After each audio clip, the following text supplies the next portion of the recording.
Good morning बच्चों, कैसे हैं आप लोग। आज फिर से हिंदी ग्रामर की क्लास में आप सभी का स्वागत है। आज हम लोग हिंदी ग्रामर पढ़ेंगे, अनुपम हिंदी व्याकरण। पिछले क्लास में हम लोगों ने लिंग के बारे में पढ़ा था। आज हम लोग लेसन नंबर 6 जो कि हमारा वचन है, आज हम लोग वचन के बारे में पढ़ेंगे। सबसे पहले सोचिए, वचन का सामान्य अर्थ क्या होता है। वचन का सामान्य अर्थ संख्या का बोध कराना होता है, यानी वैसे शब्द जिनसे हमें किसी भी संज्ञा के एक या अनेक होने का पता चले। ध्यान से सुनेंगे, एक या अनेक होने का पता चले, उसे हम वचन कहते हैं। इसको दूसरे में भी हम लोग दूसरे तरीके से समझ सकते हैं कि शब्द के जिस रूप से हमें यह पता चले कि वह किसी व्यक्ति या वस्तु के लिए एक या एक से अधिक के रूप में प्रयोग किया जाए, उसे वचन कहते हैं। वचन के दो भेद होते हैं। यहाँ देखेंगे, वचन के दो भेद होते हैं, एक वचन और बहुवचन। जैसा कि हम लोग पढ़ें कि वचन का शाब्दिक अर्थ क्या है, सामान्य अर्थ क्या है, संख्या का बोध कराना। तो यहाँ देखेंगे कि एक वचन, उस तरीके से एक वचन का क्या मतलब होता है कि वैसे शब्द जो किसी भी व्यक्ति या वस्तु के संख्या में एक, ध्यान रखेंगे, एक होने का पता चलाए, बोध कराए, उसे एक वचन कहते हैं। वचन का अर्थ संख्या बताना, एक का मतलब एक, यानी किसी भी व्यक्ति या वस्तु के संख्या में एक होने का। वहीं बहुवचन देखिए, बहुवचन का क्या अर्थ होता है कि वैसे शब्द जो किसी भी व्यक्ति या वस्तु के संख्या में एक से अधिक, ध्यान रखेंगे, एक से अधिक, वो 2 भी हो सकता है, 3 भी हो सकता है, 100 भी हो सकता है। तो ये बिल्कुल ध्यान रखेंगे कि एक से अधिक संख्या का बोध कराए, उसे बहुवचन कहते हैं। फिर से एक बार देखिए कि वचन है, वचन के कितने भेद होते हैं, 2 भेद। वचन के कितने भेद हैं, 2 भेद।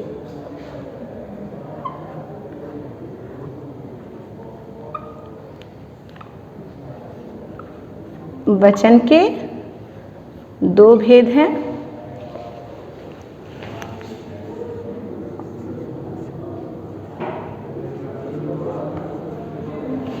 पहला एक वचन और दूसरा बहुवचन। यहाँ इसके एग्जाम्पल में हम लोग ये समझ सकते हैं कि एक वचन में यहाँ देखें, एक वचन में जैसे मान लीजिए घोड़ा, लड़का,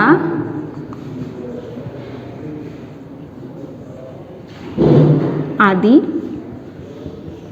यहाँ देखेंगे क्या है ये, एक वचन में देखिए घोड़ा, कितने, घोड़ा के कितने संख्या के बारे में बता रहा, एक। यहाँ पे घोड़ा कितना है, एक है। लड़का कितना है, एक है।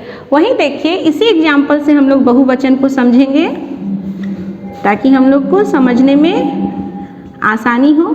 घोड़ा जब लिखा है मैंने घोड़ा, तो ये एक वचन का उदाहरण है। अगर यहीं पे अगर हम लोग घोड़े कर दें, मैदान में घोड़े दौड़ रहे हैं, तो यहाँ पे घोड़े किसका उदाहरण हो गया, बहुवचन का। अगर हम बोलते मैदान में घोड़ा दौड़ रहा है, तो घोड़ा यहाँ कितने संख्या में है, एक में है। वहीं हम बोलेंगे अगर मैदान में घोड़े दौड़ रहे हैं, तो घोड़े की संख्या बहुवचन को दर्शा रही है, इसलिए घोड़े बहुवचन में। इसी तरीके से अगर लड़का एक वचन है, तो उसका बहुवचन क्या हो गया, लड़की हो गया। तो हमने देखा कि बहुवचन और एक वचन ये किसके भेद हैं, वचन के 2 भेद हैं, एक वचन और बहुवचन। इसके बाद हम लोग देखते हैं कि वचन की पहचान हम लोग कैसे कर सकते हैं। देखिए वचन को कैसे पहचान सकते हैं, सर्वनाम के शब्दों से हम लोग पहचान सकते हैं, संज्ञा से नहीं। ध्यान रखेंगे, संज्ञा तो नाम है, नाम कभी वचन में एक ही वचन में होते हैं। जैसे मान लीजिए सर्वनाम शब्द हम लोग बोलते हैं, वह, वचन की पहचान हम लोग इस तरीके से कर सकते हैं कि वह एक वचन है या बहुवचन है। तो यहाँ पे देखेंगे कि वह दौड़ रहा है, वह दौड़ रहा है। तो यहाँ पे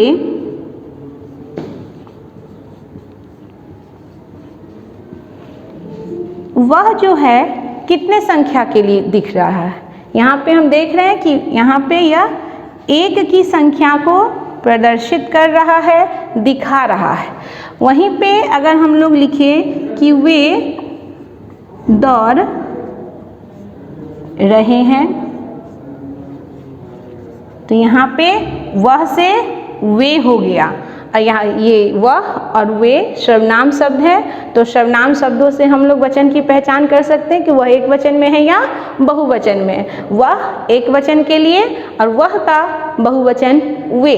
दोनों सेंटेंस ध्यान से देखेंगे हम लोग कि वह दौड़ रहा है, यहाँ पे जो वह है वह एक वचन को दिखा रहा है, और वे दौड़ रहे हैं में यहाँ देखिए वे जो है बहुवचन को दिखा रहे हैं। उसके बाद जो है कुछ शब्द ऐसे भी होते हैं जिनके सर्वनाम शब्दों से उनके वचन की पहचान नहीं हो पाती, तो उसको जरा देखेंगे कि जैसे मान लीजिए मोर, ठीक है, मोर नाच रहा है। जब सर्वनाम शब्दों से वचन की पहचान न हो तो हम क्रिया से वचन की पहचान करते हैं। मोर को देखिए, मोर नाच रहा है और मोर नाच रहे हैं, क्योंकि मोर का जो बहुवचन है वो उसके क्रिया के द्वारा ही बनता है, मोरे नहीं होता है कुछ। तो जैसे मोर नाच रहा है, इस सेंटेंस में हम देख रहे हैं कि क्रिया एक वचन में हो रही, कोई भी जो काम है वह एक वचन में हो रहा है, एक के द्वारा किया जा रहा है। वहीं सेकेंड लाइन में देखिए, यहाँ पे मैंने लिखा मोर नाच रहे हैं, यानी कि यहाँ जो क्रिया है ये कितने के द्वारा हो रही है, एक से ज़्यादा के द्वारा हो रही है। तो यहाँ पे यह बहुवचन का उदाहरण है। तो हम लोगों ने क्या देखा कि वचन की पहचान हम लोग एक तो सर्वनाम शब्दों से कर सकते हैं और दूसरा क्रिया शब्दों से कर सकते हैं। अब जैसे देखिए कि कुछ शब्द ऐसे होते हैं जो हमेशा एक वचन में ही होते हैं, वो आप सेंटेंस को आप बहुवचन में लिख सकते हैं, लेकिन वो हमेशा एक वचन ही होते हैं। जैसे मान लीजिए कि मिट्टी रेतीली है, मिट्टी एक वचन में यूज होता है। या फिर आप जैसे हैं यहाँ पे वर्षा, वर्षा भी एक ही वचन में होती है। फिर आप ये भी बोल सकते हैं जैसे पत्थर, वहाँ पत्थर पड़ा है, ठीक है। अब इसको जो है अब सेंटेंस में पत्थरे पड़े हैं सो तो नहीं लिखेंगे।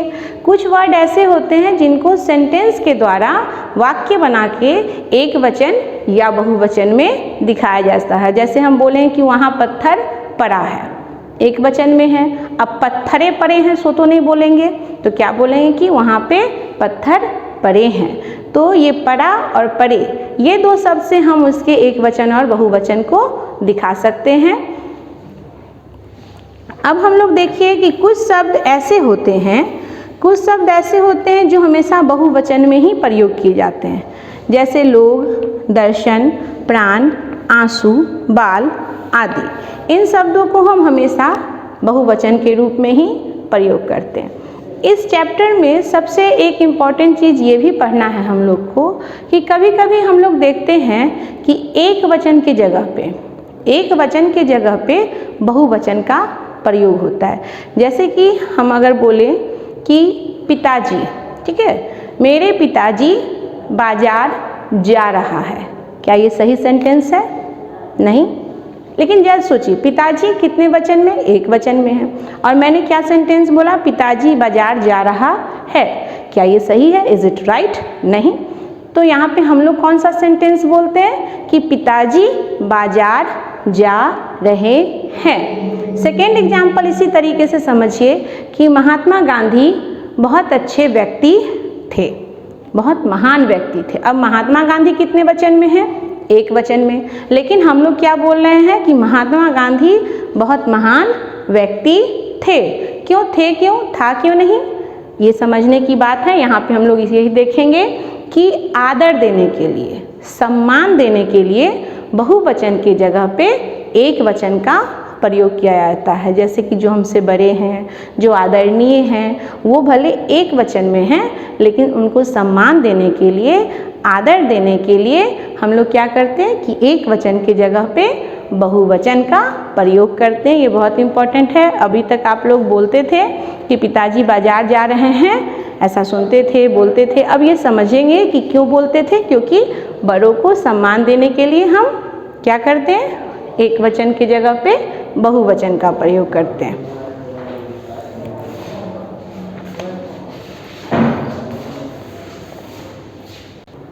वहीं पे अब कुछ शब्द ऐसे देखेंगे जो जातिवाचक हैं और उनका प्रयोग बहुवचन में न करके एक वचन में करते हैं। जैसे कहीं के किसी भी चीज़ को, फेमस चीज़ों को दिखाते हैं।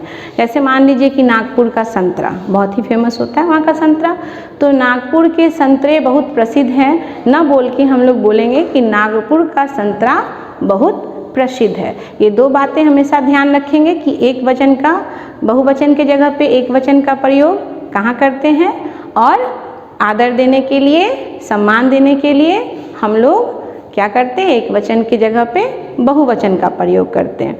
जैसे देखेंगे हम लोग कि अध्यापकगण सभा कर रहा है, सैनिक दल मोर्चे की ओर बढ़ रहा है, छात्रगण परेड कर रहा था, मित्र वर्ग हमेशा मेरी मदद करता है। ये हम लोगों ने देखा कि अध्यापकगण, सैनिक दल, छात्रगण, मित्र वर्ग, ये सब जाति और समूह का बोध कराता है, और ये हम लोग बहुवचन होते हुए भी इनको एक वचन के जगह पे प्रयोग कर रहे हैं। एक बार फिर से हम लोग क्या करेंगे कि इस चैप्टर को एक बार पॉइंट आउट कर लें कि आज का चैप्टर हम लोगों ने पढ़ा लेसन 6, जो कि वचन है। वचन किसे कहते हैं कि शब्द के जिस रूप से किसी व्यक्ति या वस्तु के एक या अनेक होने का पता चले उसे वचन कहते हैं।